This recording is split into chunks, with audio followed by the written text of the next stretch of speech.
Hay una canción del grupo Manel que dice «Un vespre de juliol arribaban las cocinas», que significa que una tarde de julio llegaban las primas.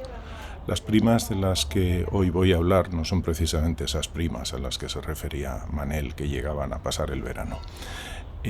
Son las llamadas primas de riesgo, en concreto la prima de riesgo de España. Lo primero es pensar que esta prima de riesgo fue un actor protagonista hace prácticamente 10 años. No había noticiero en España que no empezara hablando de la prima de riesgo, pero afortunadamente, ahora veremos por qué, eso pasó un poco al olvido. Sin embargo, ahora parece que en una especie de revival las primas de riesgo van a volver a nuestra vida. ¿Qué es la prima de riesgo?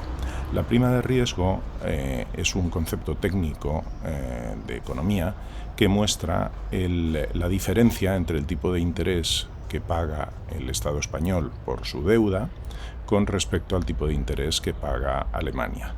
¿Por qué Alemania? Pues porque se supone que Alemania es el país en el entorno del euro, el país que tiene una economía más solvente y que es más probable que pueda devolver todos sus pagos. Entonces, la diferencia del tipo de interés que paga España por la deuda que tiene con respecto a lo que paga Alemania, eso es lo que llamamos la prima de riesgo.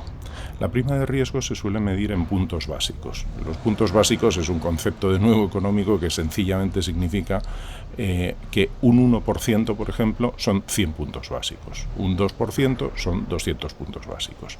Es decir, si el interés que pagan los alemanes por su deuda es un 1%, por ejemplo, y el interés que paga España por su deuda es un 2%, la prima de riesgo es el diferencial entre 2 y 1, medido en puntos básicos. 2 menos 1 es 1, en puntos básicos son 100. Por lo tanto, la prima de riesgo serían 100 puntos básicos. Bien, lo importante es que la prima de riesgo se mantenga en niveles controlados. ¿Por qué? Porque si no, lo que supone es un gasto muy grande para el Estado español. Pensemos lo siguiente, España debe aproximadamente ahora 1,4 billones con B de euros. Esa es su deuda pública. Esa deuda es dinero que ha pedido prestado a gente, a los mercados, etc. Y por esa deuda tiene que pagar un interés.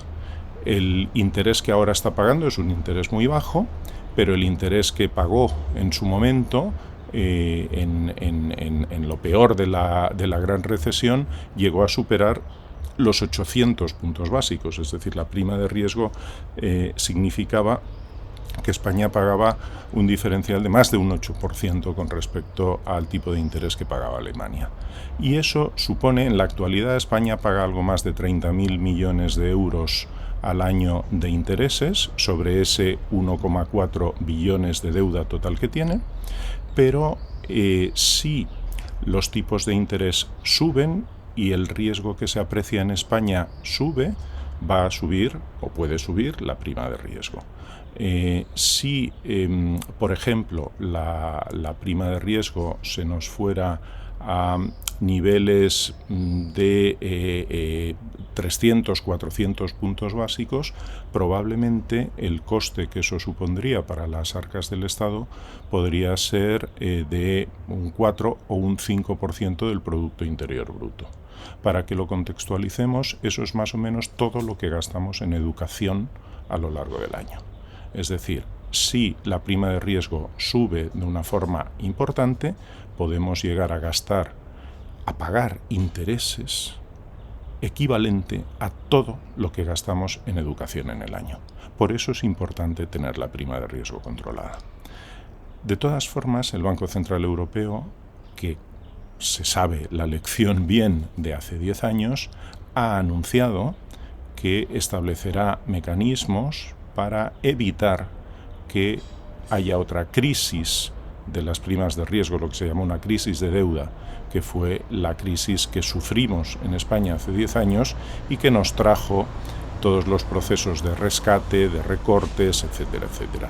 Es importantísimo mantener, por lo tanto, esa prima, que no es la de Manel, sino esta prima, mantenerla controlada por la salud de todos.